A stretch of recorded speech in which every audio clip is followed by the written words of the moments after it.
Bonjour à tous, je m'appelle Julie du blog Ateliers Villa et on se retrouve aujourd'hui pour une nouvelle vidéo tutoriel. Alors c'est un tuto dont je vous avais parlé il y a déjà très longtemps et je peux enfin vous présenter le sac, le fameux nommé Giverny.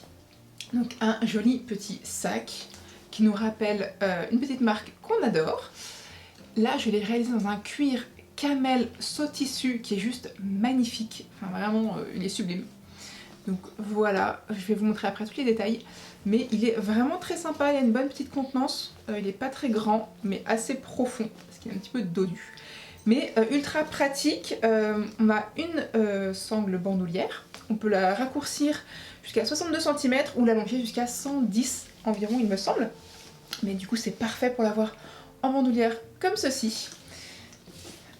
Il possède une poche à l'arrière très grande, plaquée tout simple en fait pour pouvoir y glisser le téléphone portable par exemple. À savoir que la sangle du coup est adaptable parce qu'elle est du coup avec des petits mousquetons. On peut du coup tout à fait la changer, avoir une sangle plus graphique, faire plusieurs sangles pour pouvoir du coup varier un petit peu. Ce qui peut être sympa aussi, c'est de jouer le color block avec une couleur ou une matière pour le grand rabat, le petit rabat, la sangle, etc. On peut vraiment s'amuser, la poche également. Je vous montre juste après mes deux autres versions. Donc dans ce cuir, il est magnifique. On ouvre comme ceci à l'aide d'une pression. Voilà, et on a du coup le sac qui est entièrement doublé et il a également une poche zippée à l'intérieur, très grande, comme ça c'est hyper pratique. Donc comme vous pouvez le voir, il a des pressions pour qu'il ait cette petite forme un petit peu dodue. Voilà, des pressions sur le côté. Donc ultra pratique. On peut aussi, par exemple, ouvrir les pressions juste ici, du côté. Voilà. Et voilà, et il a une un peu plus grande contenance comme ça. Ça peut être aussi ultra pratique en fonction de ce qu'on veut y glisser. En tout cas, voilà, je l'aime beaucoup cette version. J'avoue que c'est un peu mon petit chouchou, cette version camel. Je vous montre juste après une version très sympa aussi dans un jacquard Studio Walkie Talkie. Jacquard, c'est une ancienne collection, hein, mais il est vraiment sympa, je l'avais en stock et ça valait le coup je trouve. Donc on voit un peu moins les différentes parties du sac avec ce jacquard. J'ai quand même mis du coup le petit rabat contrastant. Et la poche arrière aussi, voilà, la grande poche plaquée à l'arrière, ultra pratique. La sangle, voilà, pareil, tout est réglable. Et je trouve qu'il est vraiment très sympa aussi celui-ci. Je sais pas ce que vous en penserez. Donc voilà, pareil, à l'intérieur, hop, ça s'ouvre avec la pression. Poche zippée à l'intérieur, ultra pratique aussi. Donc voilà pour la version jacquard. Et la dernière version qui est celle que vous allez voir dans le tuto qui suit juste après, c'est celle-ci, réalisée en gabardine. Donc on peut vraiment le réaliser en plusieurs matières, n'hésitez pas à le thermocoller la partie extérieure du sac si jamais votre matière est un petit peu trop molle. Cette gabardine, je l'ai du coup thermocollée pour lui donner un petit peu plus de tenue et je trouve que ça lui va plutôt bien. Quand on met la anse au minimum, ça nous fait quand même un petit sac assez sympa pour avoir à l'épaule. Donc on voit bien son petit côté bien dodu. Et du coup, retrouvez juste après toutes les explications pour le sac Giverny. Le patron du sac est disponible sur le blog ateliersvilla.fr, rubrique boutique. Je vous retrouve après le tuto.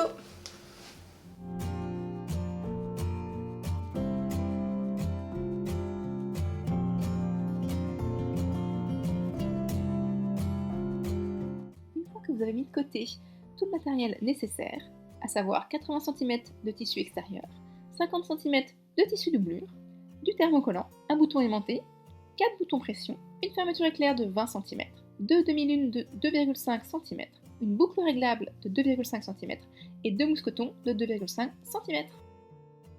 Vous pouvez obtenir le patron des sacs Giverny sur le blog ateliersvilla.fr, télécharger le fichier PDF et imprimer-le en 100%. Vous allez ensuite devoir découper les bandes extérieures, les coller les unes aux autres, et vous avez vos pièces de patron. Déposez votre patron sur le tissu extérieur et venez découper toutes vos pièces.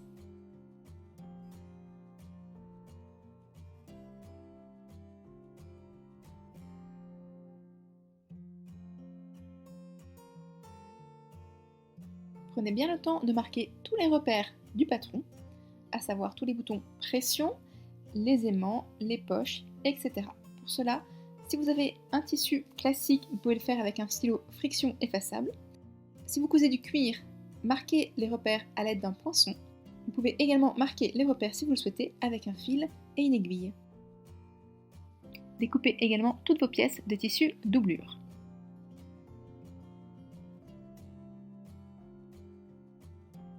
Ainsi que de thermocollants.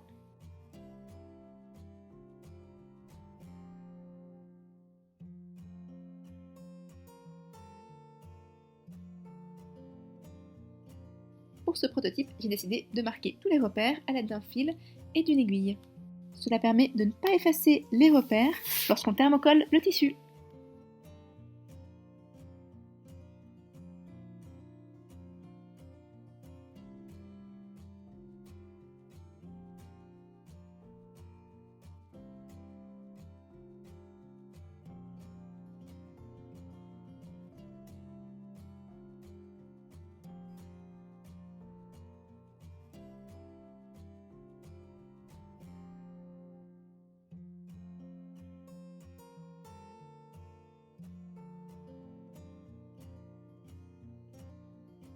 Commencez par thermocoller toutes les pièces nécessaires, à savoir le tissu face, la sangle, les pattes étriées, le grand rabat et le petit rabat.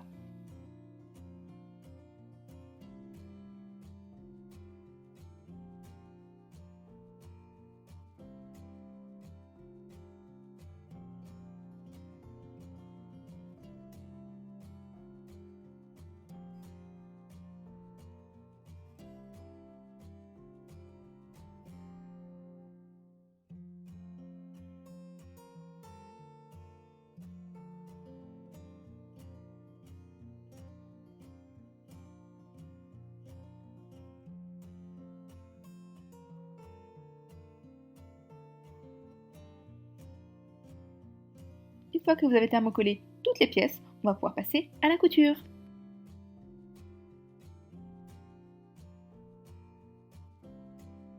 On commence par le petit rabat.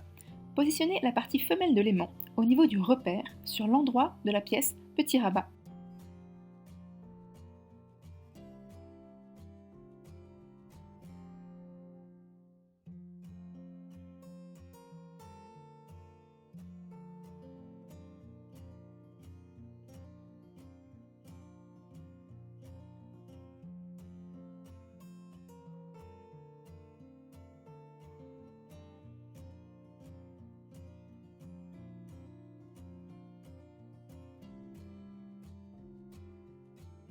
Placez ensuite les pièces petit rabat endroit contre endroit. Épinglez et réalisez une couture à 1 cm du bord en suivant l'arrondi.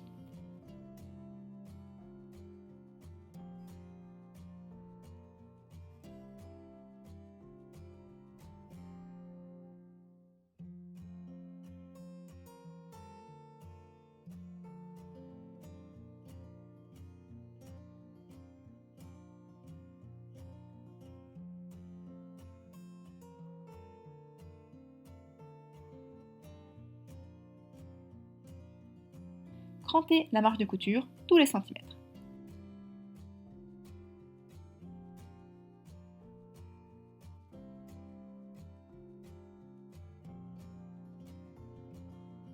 Retournez ensuite le petit rabat sur l'endroit. Repassez bien la couture. Pour avoir une couture plus nette, vous pouvez rouler la couture sur vos doigts, comme je le fais ici. Et réalisez ensuite une couture à 0,5 cm du bord de l'arrondi, mais aussi sur le bas de la pièce, pour pouvoir bien maintenir les deux faces ensemble.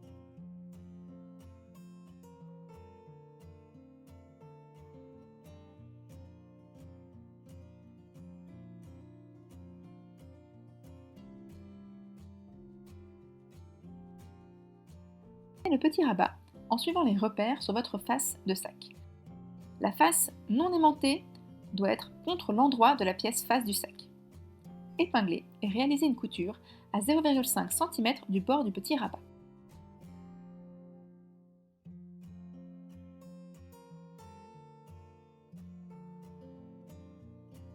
Retournez le petit rabat et plaquez-le sur l'endroit de la pièce face.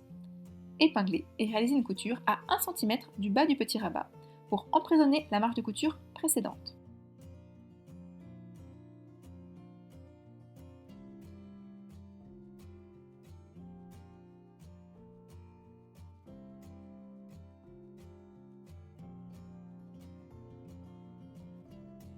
Voilà, votre petit rabat est maintenant prêt.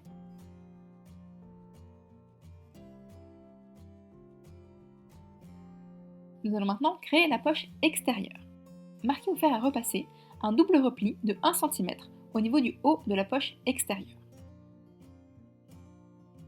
Épinglez et réalisez une couture à 2 mm du repli pour créer l'ourlet du haut de la poche extérieure.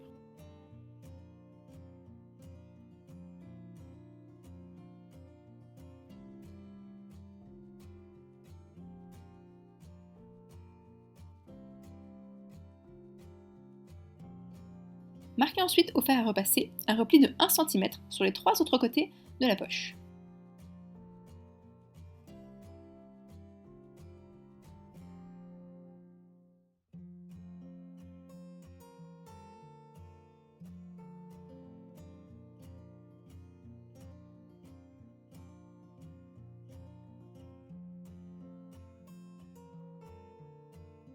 Ensuite, assemblez la poche extérieure à votre sac. Pour cela, positionnez l'envers de la poche extérieure contre l'endroit de la pièce face, au niveau des repères de poche dos du sac. Épinglez et réalisez une couture à 0,5 cm du bord des 3 côtés pré-pliés de la poche extérieure. Vous pouvez réaliser un petit triangle sur les côtés de votre poche pour que ce soit bien solide dans le temps.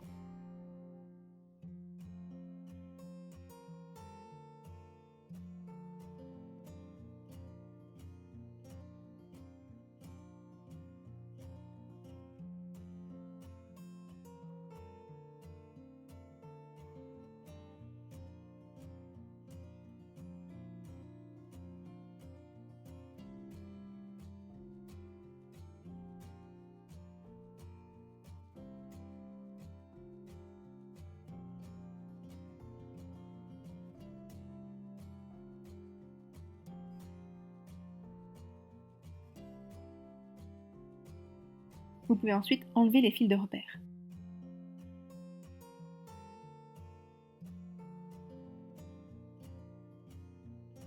Maintenant, créez les pattes étriées. Pour cela, pliez la pièce patte étriée au niveau des longs côtés jusqu'au centre. Marquez bien les plis à l'aide du fer à repasser. Faites la même chose pour l'autre patte. Réalisez ensuite une surpiqûre à 2 mm du bord au niveau de chaque côté des pattes étriées.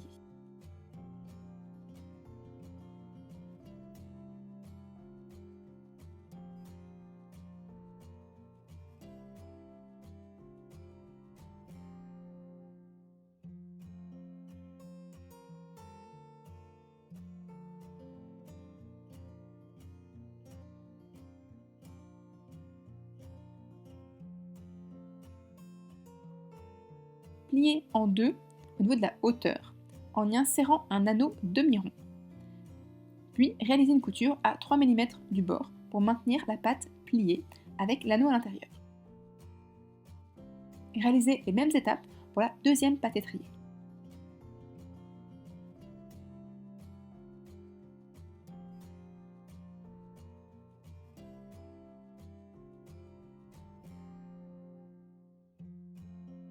Nous allons maintenant assembler les pattes étriées au sac. Pour cela, positionnez l'extrémité des pattes étriées selon les repères du dos du sac sur l'endroit. Épinglez et réalisez une couture à 0,5 cm du bord pour les maintenir en place.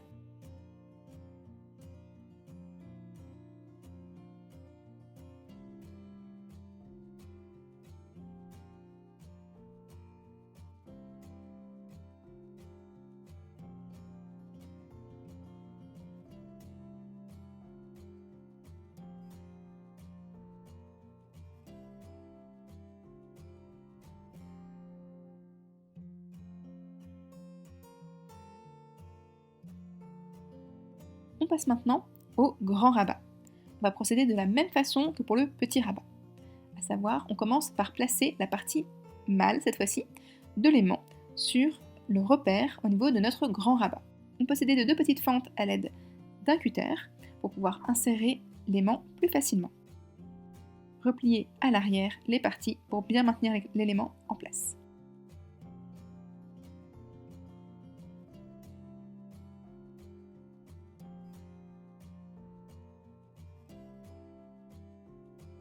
Placez maintenant les pièces grand rabat l'une contre l'autre, endroit contre endroit. Épinglez et réalisez une couture à 1 cm du bord en suivant l'arrondi.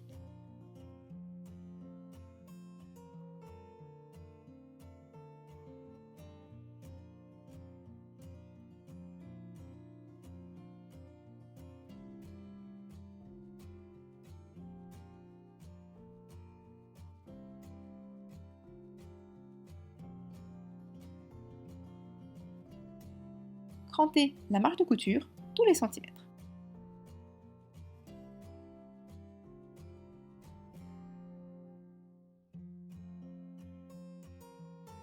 Retournez ensuite le grand rabat sur l'endroit. Roulez entre vos doigts la marge de couture pour bien que la couture puisse ressortir. Et repassez la couture.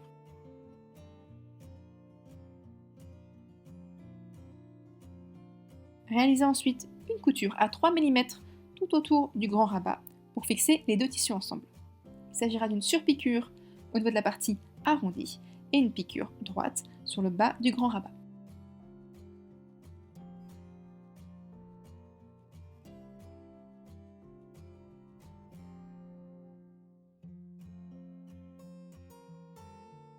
On passe maintenant à l'assemblage du grand rabat au sac.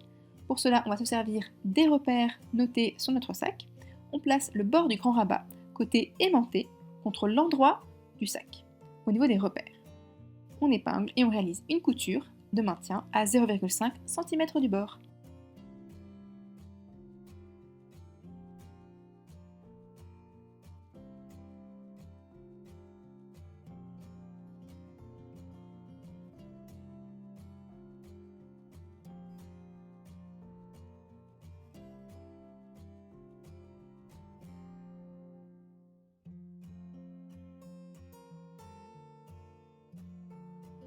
Maintenant à l'assemblage des côtés du sac. Pour cela, pliez la pièce face du sac, endroit contre endroit, pour aligner les côtés. On épingle et on réalise une couture à 1 cm du bord sur les 2 côtés.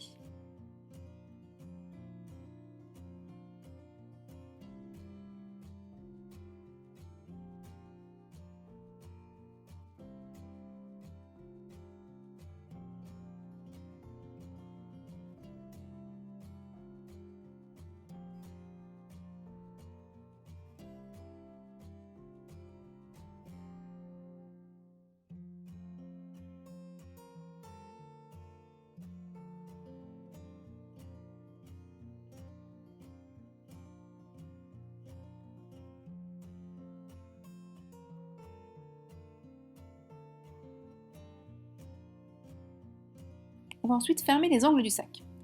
Pour cela, pliez les angles du sac, laissez libres pour les refermer. On épingle et on réalise une couture à 1 cm du bord. Pour faciliter cette étape, vous pouvez également ouvrir les coutures au fer à repasser.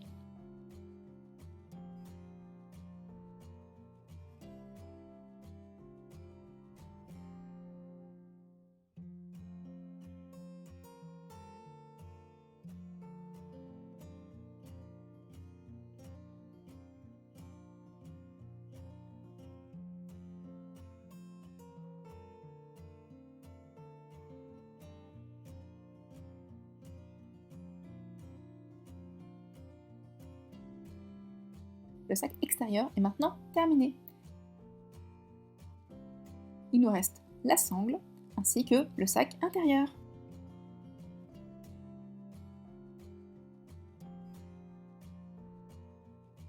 La sangle, nous allons plier en deux dans la longueur, endroit contre endroit, la longue bande qui va nous servir de sangle. On épingle et on réalise une couture à 1 cm le long du bord.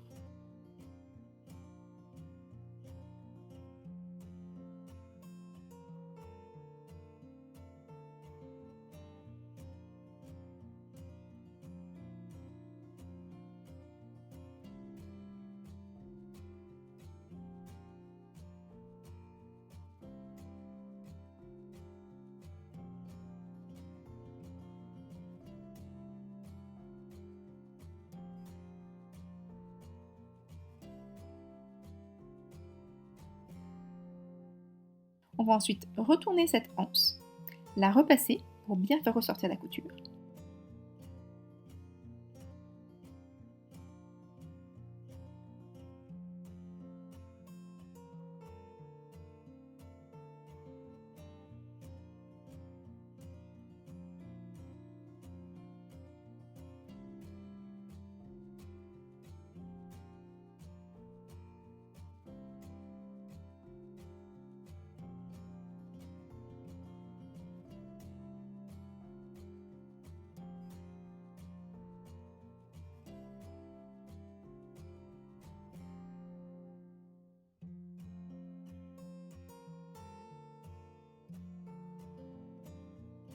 Et réaliser une surpiqûre à 3 mm le long du bord des deux longs côtés de notre sangle.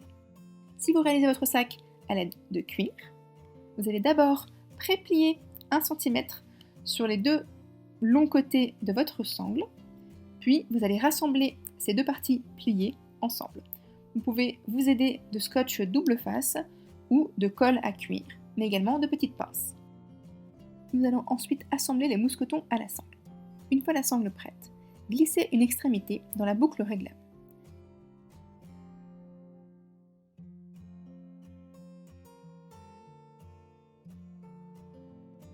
Puis dans un des mousquetons.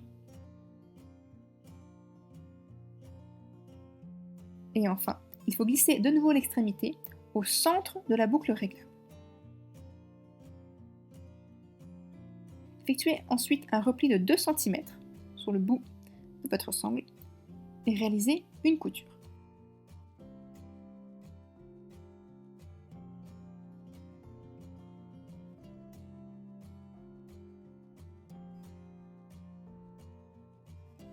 Pour l'autre extrémité, glissez simplement le deuxième mousqueton et réalisez un repli de 2 cm, puis une couture le long du repli.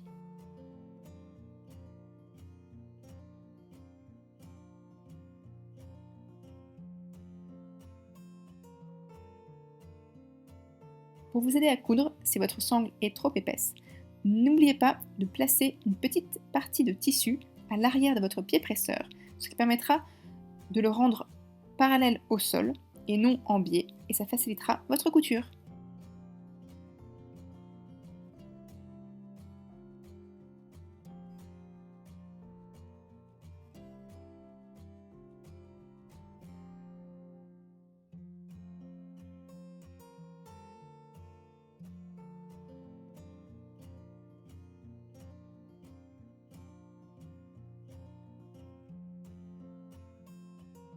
On passe maintenant à la doublure de notre sac. On va d'abord commencer par préparer l'ouverture de la poche. Pour cela, on réalise une couture le long du rectangle repère, au niveau de l'ouverture de la poche intérieure. Si votre tissu doublure est un petit peu trop fin, ou vous avez peur qu'il puisse s'abîmer dans le temps, vous pouvez tout à fait thermocoller cette partie à l'arrière pour renforcer l'ouverture de votre poche. Réalisez donc cette couture au point droit en étant le plus précis possible.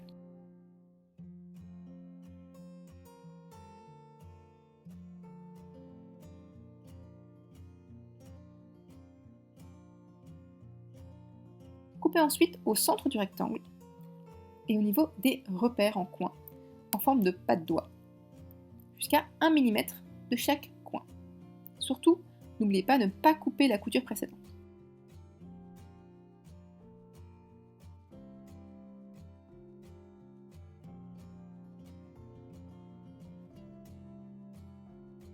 Pliez ensuite les parties vers l'envers de la doublure et marquez les plis au fer à repasser.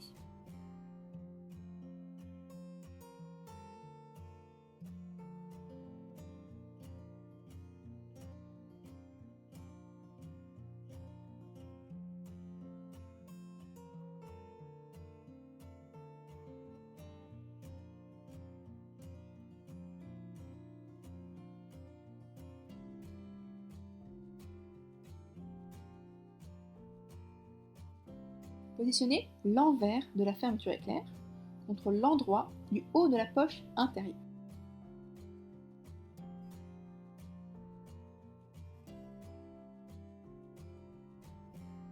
Nous allons réaliser une piqûre de maintien. N'oubliez pas de placer votre pied presseur spécial zip et réaliser une couture à quelques millimètres du bord du zip.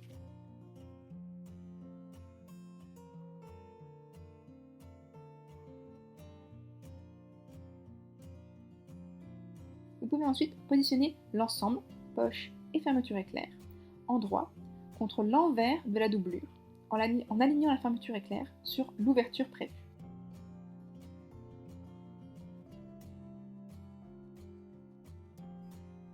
Épinglez le bas de la fermeture éclair et réalisez une couture à 3 mm du bord, uniquement sur le bas de la fermeture éclair.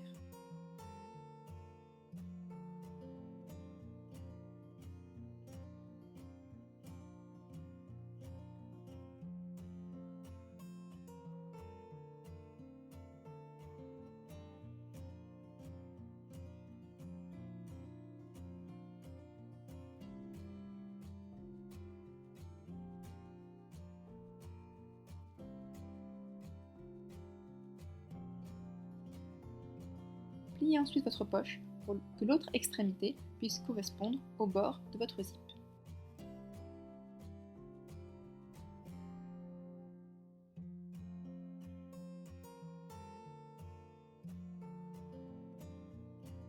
Épinglez pour maintenir le zip ainsi que la poche ensemble.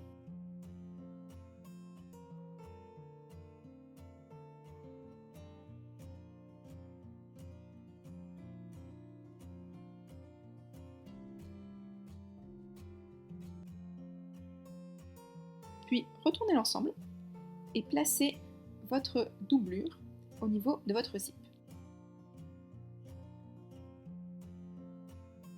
Réépinglez une deuxième fois.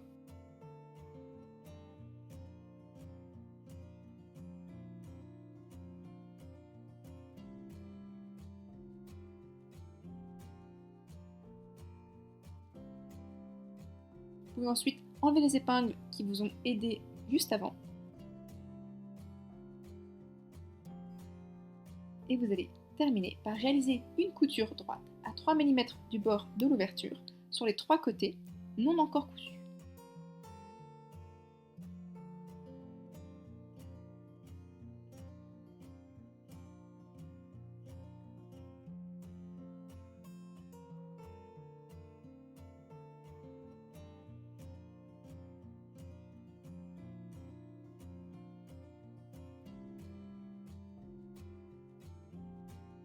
Il ne vous reste plus qu'à fermer l'ouverture de votre poche doublure.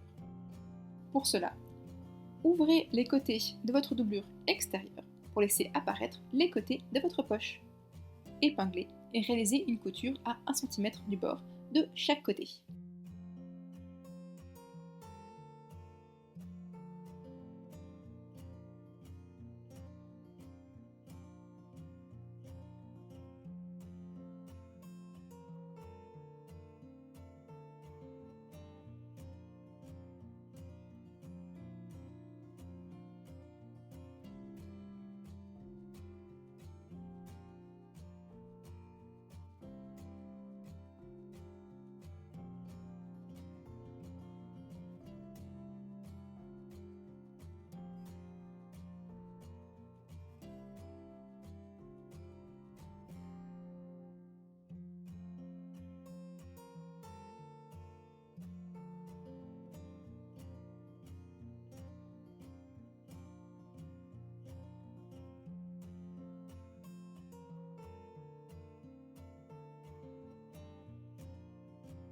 On passe maintenant à l'assemblage des côtés de votre sac doublure. Pour cela, pliez votre sac doublure endroit contre endroit, épinglez les deux côtés et réalisez une couture à 1 cm. Surtout, sans oublier, sur l'un des deux côtés, vous allez devoir laisser une ouverture de 8 cm pour pouvoir retourner le sac à la fin.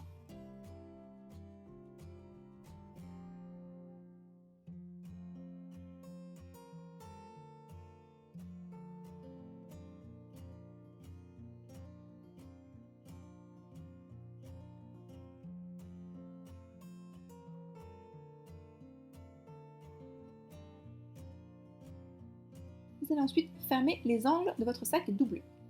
Pliez les angles, laissez libre, épinglez et réalisez une couture à 1 cm.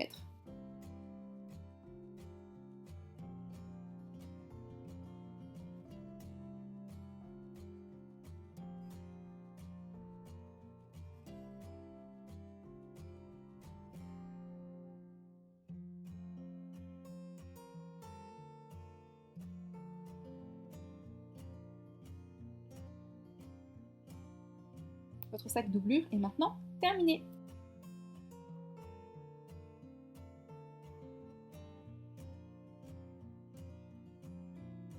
Il ne vous reste plus qu'à assembler votre doublure avec votre sac extérieur. Positionnez la doublure endroit contre endroit au niveau de votre sac extérieur. Alignez bien les coutures de côté. Épinglez tout le haut de votre sac doublure avec votre sac extérieur.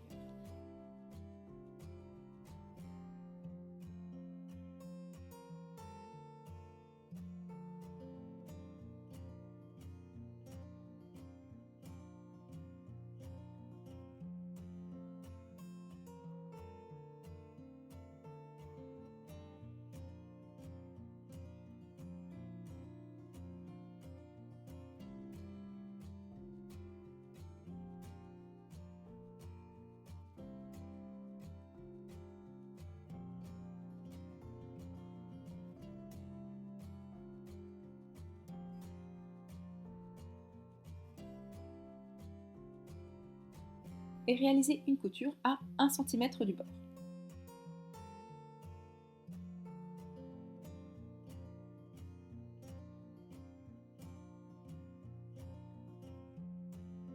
Vous pouvez y aller tout doucement au niveau de toutes les épaisseurs du rabat et des pattes étriées.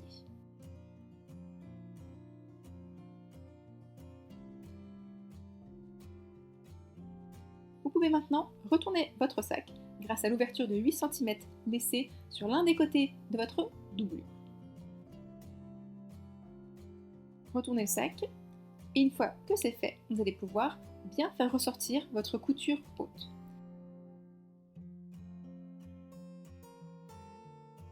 Refermez l'ouverture de 8 cm à la main ou avec votre machine à coudre.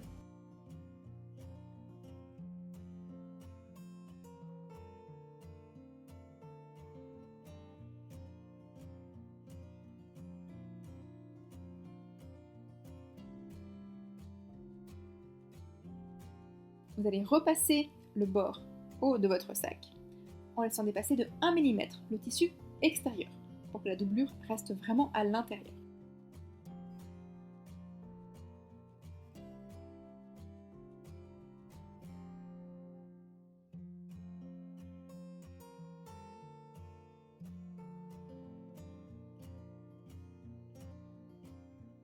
Réalisez ensuite une surpiqûre sur tout le haut de votre sac à 3 ou 5 mm du bord, en prenant bien soin de ne pas coudre le rabat ou certaines pattes étriées.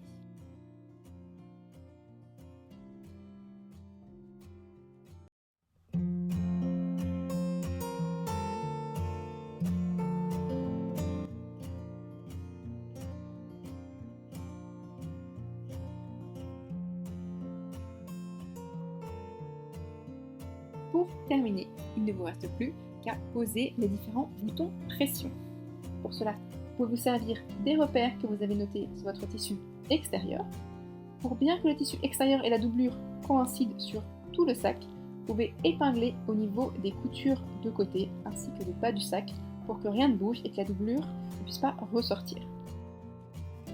À l'aide d'une pince, posez vos pressions pour qu'elles puissent se refermer de chaque côté ainsi que sur l'avant du sac.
Cela crée tout le charme de ce petit sac Giverny, tout en rondeur.